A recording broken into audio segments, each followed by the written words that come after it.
Já que vocês gostaram, vou fazer isso mais vezes, aparecer aqui da minha cara para falar sobre assuntos que eu acho que dá para aprofundar, fazer esses vídeos mais de opinião sobre alguns temas que acho que eu posso acrescentar em alguma coisa.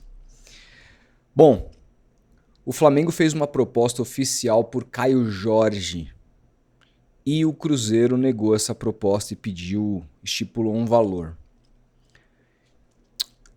Poderia simplesmente falar se vale, se não vale, se essa proposta deveria ser feita ou não, se o Cruzeiro está certo em aceitar ou não. Mas eu acho que essa notícia ela traz pra gente um vislumbre do futuro do futebol brasileiro que envolve muito mais, muito além do que propriamente o Caio Jorge, com todo respeito ao Caio Jorge, que de todos os centroavantes revelados pelo Santos, desde o Yuri Alberto, passando por Marcos Leonardo, passando por... o David ficou um pouco para baixo, mas passando por Gabigol, na verdade desde Gabriel. Para mim, o Caio Jorge é o melhor de todos eles. O Marcos Leonardo, sempre falei, é o mais goleador, mas aquele que é para mim mais completo chama-se Caio Jorge. E eu falo isso há muito tempo, até mesmo quando o Caio Jorge era criticado pela torcida do Santos, quando não fazia muitos gols, mas ele exercia um papel naquele time finalista da Libertadores de 2020 brutal. E para mim, o trabalho de Fernando Diniz simplesmente acaba em 2021 quando o Santos vende o Caio Jorge para a Juventus, uma venda muito ruim, inclusive, que o jogador forçou bastante para ir embora, tinha um contrato muito mal feito. E ali o time, a ideia do Fernando Diniz simplesmente explode a partir da saída do Caio Jorge.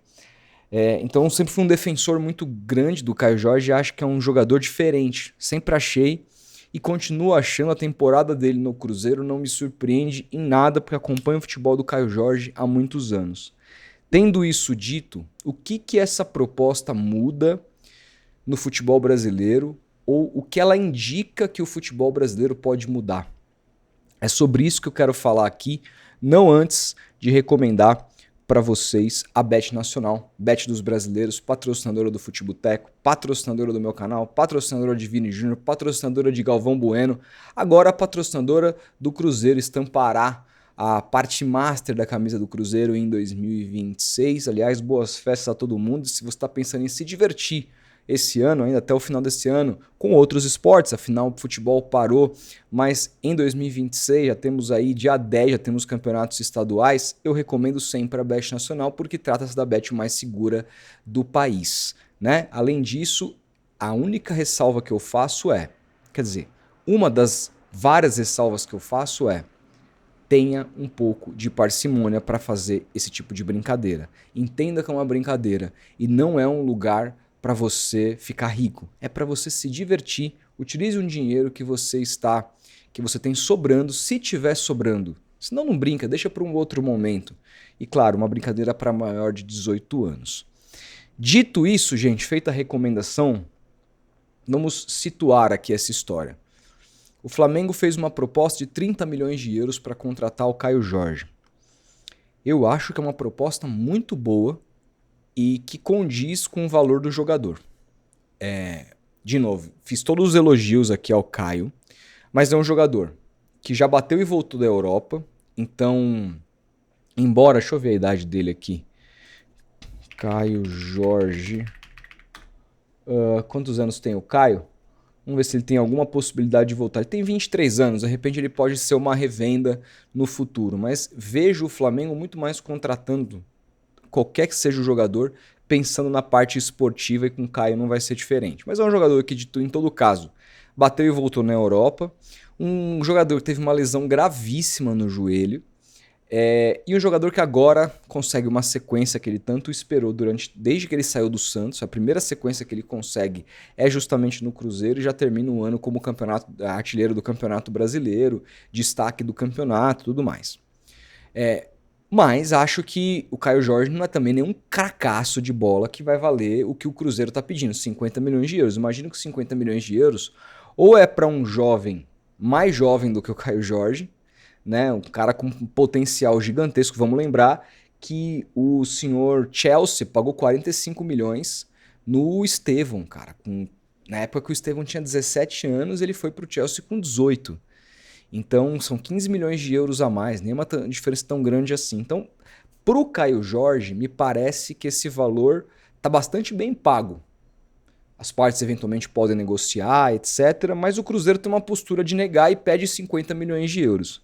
Por que o Cruzeiro pede 50 milhões de euros? Imagino porque o Pedrinho saiba que o BAP faz contas e não vai pagar 50 milhões de euros no Caio Jorge. Eu acho quase impossível que a negociação seja feita nesses moldes. Então aqui é muito menos se pensar no dinheiro e muito mais se pensar na rivalidade entre os clubes, em não ceder um jogador para um rival direto nas competições nacionais e internacionais. Vamos lembrar que o Cruzeiro está classificado direto para a Libertadores ano que vem. Imagina se o Cruzeiro é eliminado da Libertadores contra o Flamengo com um gol de Caio Jorge, o caminhão que cai na cabeça do Pedrinho, que é dono do Cruzeiro hoje. Então assim, o Flamengo faz uma proposta para um clube que é SAF, um clube que está muito longe ainda de dar algum tipo de lucro para o seu dono, muito pelo contrário, só tem dado prejuízo. E se você duvida, é só você olhar os últimos balanços do Cruzeiro, quanto que o Cruzeiro gasta e o quanto o Cruzeiro arrecada hoje. É um negócio totalmente deficitário, mas que está na mão de um bilionário. Está na mão de um bilionário mega apaixonado que acredita que esse negócio pode mudar daqui a alguns anos e que continua. Bom, esse ano não foi tanto quanto foi 2024, mas continua colocando muito dinheiro no clube, pagando pelo menos grandes folhas salariais e tendo o poder de negar esse tipo de proposta. Eu tenho certeza que se o Caio Jorge joga no Santos e o Flamengo oferece 30 milhões de euros, que o Marcelo Teixeira ia lá, embrulhava para presente, levava o Caio Jorge no avião e entregava pessoalmente na casa do BAP. Eu não tenho a menor dúvida disso.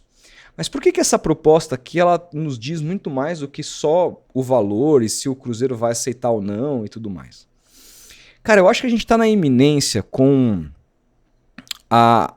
aquele estudo e aquela apresentação que o BAP faz, que acabou sendo marcada pela tremenda frase abjeta e misógina dele falando da Renata, mas que colocou sombra a muitas coisas que foram interessantíssimas ditas ali. Por exemplo, no que se diz respeito aos números que o Flamengo pratica hoje, a receita do Flamengo, que ele tem de potencial de receita para 2026, mesmo que ele não ganhe absolutamente nada. O fato da dívida estar muito baixa e que se ele soubesse que ele ia chegar não onde ele chegou nos campeonatos, ganhar Libertadores e Brasileiro, o quanto ele teria investido muito mais e o quanto ano que vem, ele falou, esperem que ano que vem a gente pode investir R$1 bilhão se a gente quiser. R$1 bilhão se a gente quiser. E isso está dentro do planejado. Isso é até importante porque você tem que alavancar os investimentos de uma empresa que tem uma arrecadação dessas. Então, quando ele mostra esse tipo de estudo e aí você associa isso, essa apresentação do BAP, ao vídeo que eu acho muito interessante do Marcelo Beckler, que ele diz: o Flamengo está num limbo, está numa ilha sozinho. Por quê? Porque o Flamengo tem muito dinheiro que os outros times brasileiros, mas o Flamengo, por jogar na Liga Brasileira, que é uma liga de menor expressão em que os grandes jogadores não se interessam em jogar, não adianta ele ter esse dinheiro porque ele não consegue convencer os caras de jogar aqui. Então o que eu acho qual é a saída para o Flamengo? É uma saída muito parecida com o que acontece com o Bayern de Munique. O Bayern de Munique ainda é um clube que atrai jogadores estrangeiros, mas há muitos que não querem simplesmente jogar na Alemanha, que preferem jogar na La Liga, que preferem jogar na Premier League. Isso está mudando um pouco porque o Bayern se tornou um clube tão global que nos últimos anos ele conseguiu atingir o nível de outros jogadores. Mas o Bayern ainda joga Champions League, o Bayern está na Europa, tem uma Bundesliga que é mega competente, embora tenha caído assim. É a liga mais assistida no Brasil pela maneira como ela é transmitida. Ela é transmitida em vários canais, esse dado é até assustador. Mas talvez é a liga com menos repercussão, porque você já sabe o final antes de começar. Você sabe que o Bayern vai ser campeão, ou pelo menos de 9 a cada 10 campeonatos, ou de 8 a cada 10 campeonatos. Isso torna o campeonato desinteressante para quem acompanha. E qual foi o segredo do Bayern durante muitos anos para chegar nesse nível? Canibalizar o próprio campeonato. né? O Bayern cansou de contratar jogadores de concorrentes diretos da Bundesliga. Vamos lembrar, ele tira, por exemplo, Mario Götze e Lewandowski do Borussia Dortmund, que era o clube que chegou a bater nele em alguns títulos alemães no comando de Jürgen Klopp. E aí ele vai lá e tira os dois craques do time e absorve para o seu time. E o Borussia precisa vender, porque tem uma roda para girar e precisa de venda de atletas para poder girar a roda. E aí o Bayern vai aumentando o seu capital, vai aumentando o seu investimento, e aí depois contrata Guardiola e nesses últimos 10 anos perdeu um campeonato só. Eu acho que é uma coisa... se o Flamengo tem dificuldade para conseguir convencer jogadores europeus de grandíssimo nível, com exceção a jogadores que estão mais em baixa, tipo o Saúl e tudo mais, né? Mas se o Flamengo tem essa dificuldade para atrair grandes craques, mesmo com muito dinheiro do futebol europeu, porque eles não vêm com bons olhos jogar no Brasil, de repente a saída está em canibalizar o próprio campeonato brasileiro. E o quanto o Flamengo vai conseguir fazer isso vai depender do modelo dos outros clubes. Eu não sei qual vai ser o modelo daqui 5 anos, os clubes, por exemplo. A gente viu um movimento de SAF surgir entre eles do próprio Cruzeiro, que já tem o seu segundo dono, mas esse movimento ultimamente foi meio paralisado. Tem alguns clubes menores que estão indo por esse caminho, mais recentemente, a Portuguesa e tudo mais.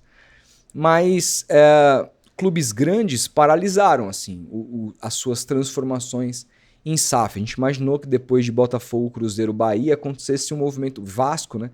Acontecesse um movimento maior. Agora o Vasco tem essa iminência de novamente ser vendido para o filho do Lamar, que é dono da Crefisa, marido da Leila Pereira, mas ao mesmo tempo tem uma briga jurídica aí, porque se entende que a 777 ainda tem um percentual do que colocou no Vasco, e isso a justiça precisa definir como que isso vai ficar, mas o Vasco ainda tem, me parece, ter o interesse de alguém que esteja disposto a comprar. Agora, isso eu acho que vai mudar um pouco, porque a depender dos modelos, a gente vai entender quanto o Flamengo vai conseguir sucesso nesse modelo, nesse tipo de negócio. De novo, não tenho a menor dúvida que se o Caio Jorge jogasse no Santos, o Marcelo Teixeira entregava de presente pro Bap, ainda ajoelhava e beijava o pé do Bap.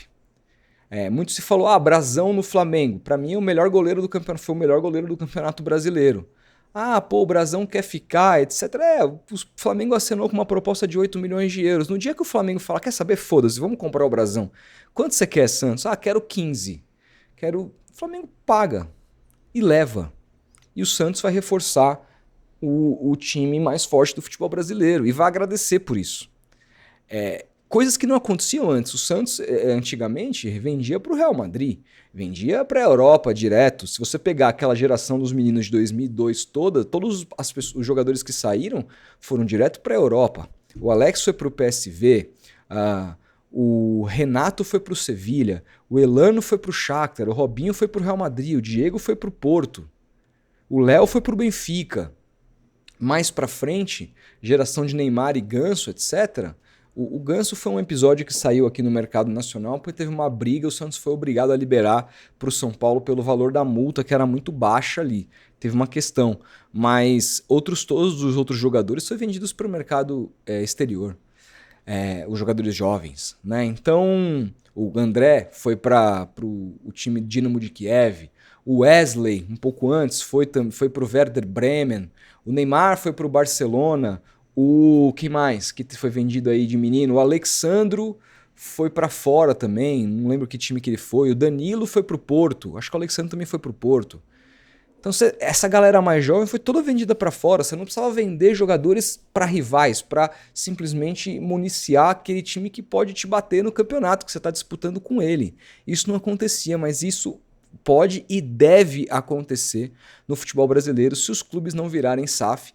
E mesmo alguns que virem SAF, haverão modelos de SAF que vão pensar única e exclusivamente no lucro. Por exemplo, se o Caio Jorge fosse do Bahia, que é um modelo City, um modelo diferente, e o Flamengo fizesse uma proposta de 30 milhões de euros, eu duvido que o Bahia não vendesse. Porque, claro que o projeto Bahia é importante para o Grupo City, mas o projeto mais importante para o Grupo City é isso aqui, ó. É dinheiro.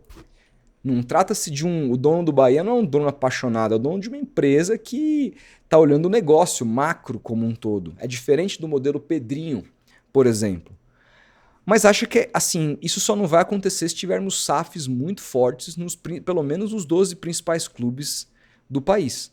Caso contrário, a chance do Flamengo começar a canibalizar o futebol brasileiro é muito grande. Quando você vê, por exemplo, uma notícia que o Palmeiras contrata o Marlon Freitas do Botafogo, você já vê um episódio desse acontecer. Peraí, o cara é capitão do Botafogo. O cara é ídolo do Botafogo. O cara ostentava faixas ao lado de ídolos na torcida como o Garrincha.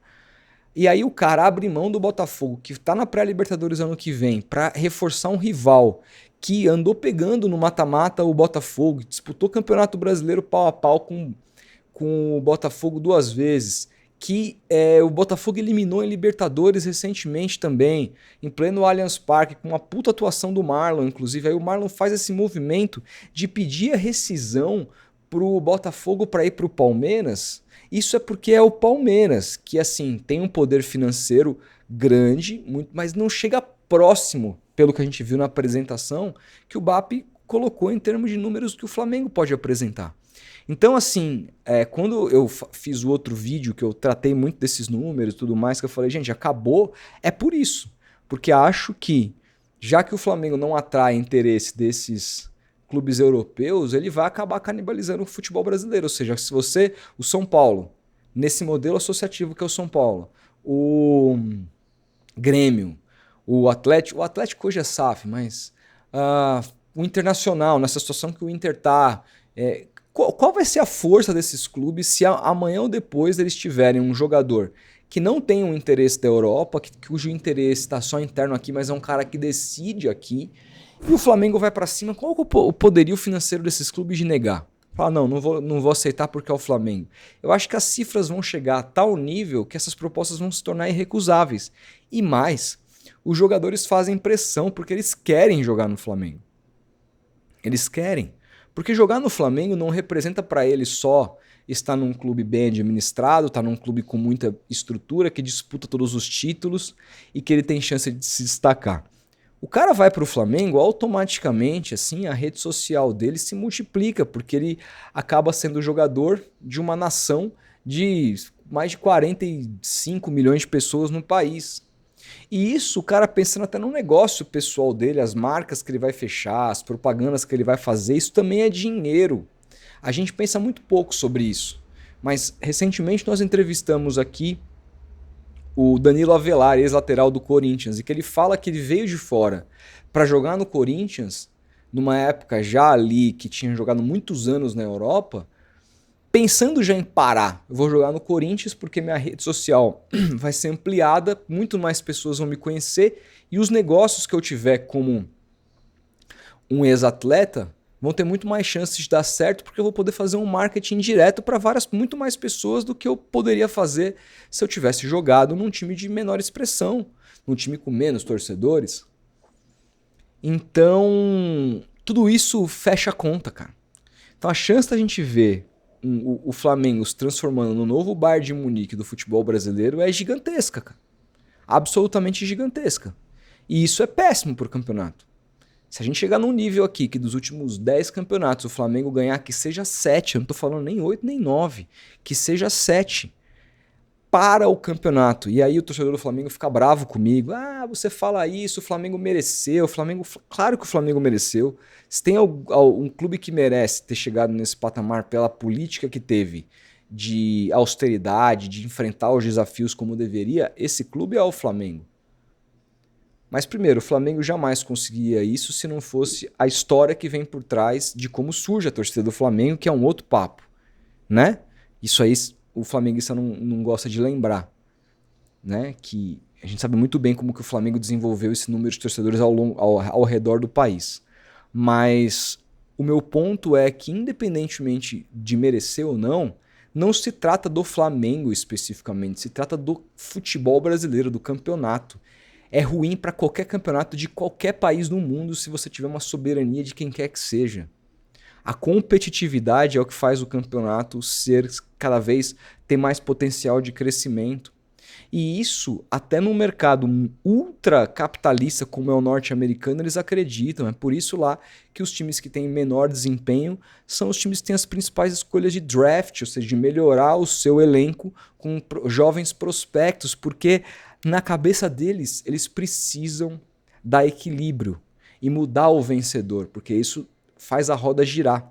Se a gente parar de fazer a roda girar e ver o Flamengo canibalizando o futebol brasileiro só tende a perder, por mais que o torcedor do Flamengo não possa ficar mais feliz. As coisas podem andar juntas.